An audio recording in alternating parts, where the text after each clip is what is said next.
Meghan Markle et le prince Harry ont été avertis que la création de contenu sur le thème de la famille royale avec Netflix pourrait conduire à un conflit par l'historienne royale Caroline Harris. Le duc de Sussex a critiqué l'utilisation du terme mégoï pour décrire sa sortie et celle de Meghan Markle de la famille royale l'année dernière. Harry a qualifié le terme de misogyne alors qu'il s'en prenait aux gens des médias pour avoir utilisé le mot. Il a déclaré, « Peut-être que les gens le savent et peut-être pas, mais le terme mégoï était ou est un terme misogyne, et il a été créé par un troll, amplifié par des correspondants royaux, et il a grandi et est devenu un média grand public. Mais ça a commencé avec un troll. » Meghan et Harry ont quitté la famille royale pour poursuivre un style de vie plus indépendant, une grande partie de cela a été leur partenariat avec Netflix.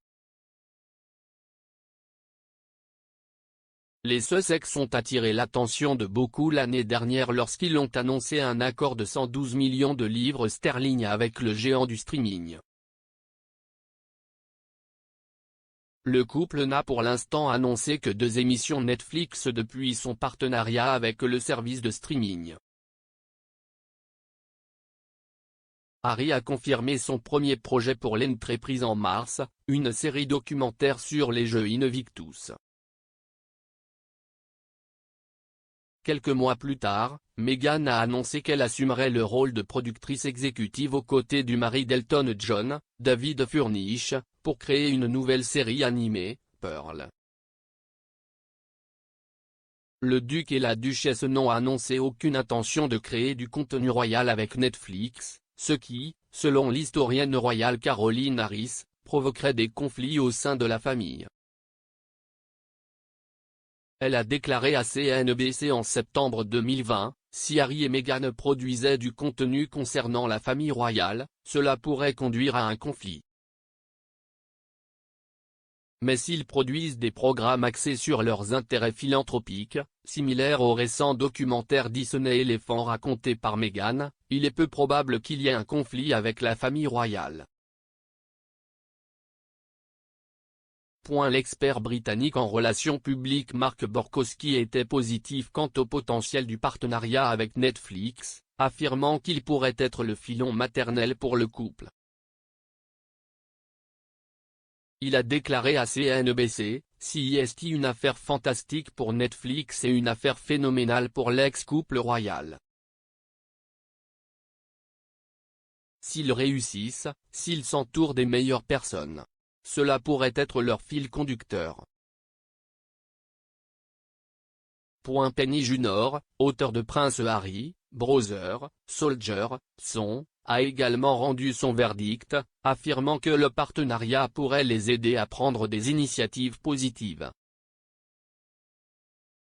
Elle a poursuivi, « Cet accord Netflix pourrait être le véhicule parfait pour eux, si cela fonctionne comme ils l'entendent. »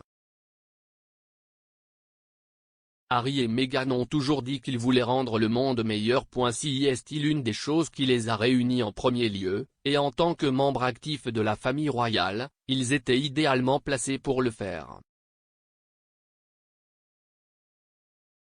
Ensuite, ils ont tout abandonné et le grand point d'interrogation pour moi a toujours été de savoir comment, compte tenu de leur style de vie extravagant, ils pouvaient être financièrement indépendants des revenus d'un travail caritatif.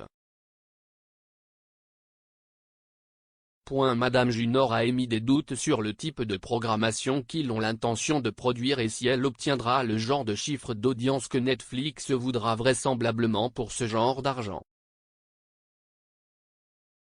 Elle a ajouté, « J'ai du mal à voir comment cela pourrait être une source de revenus permanente pour Harry et Meghan. »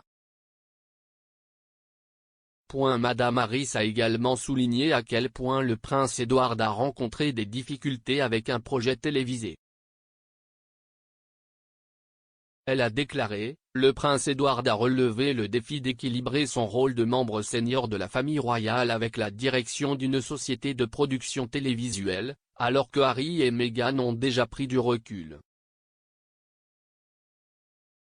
Le travail d'Edward en tant que directeur de production pour Ardent l'a mis en conflit avec la famille royale lorsqu'il s'est concentré sur des sujets royaux et a été perçu comme une atteinte à la vie privée des membres de la famille royale, a également déclaré Madame Harris.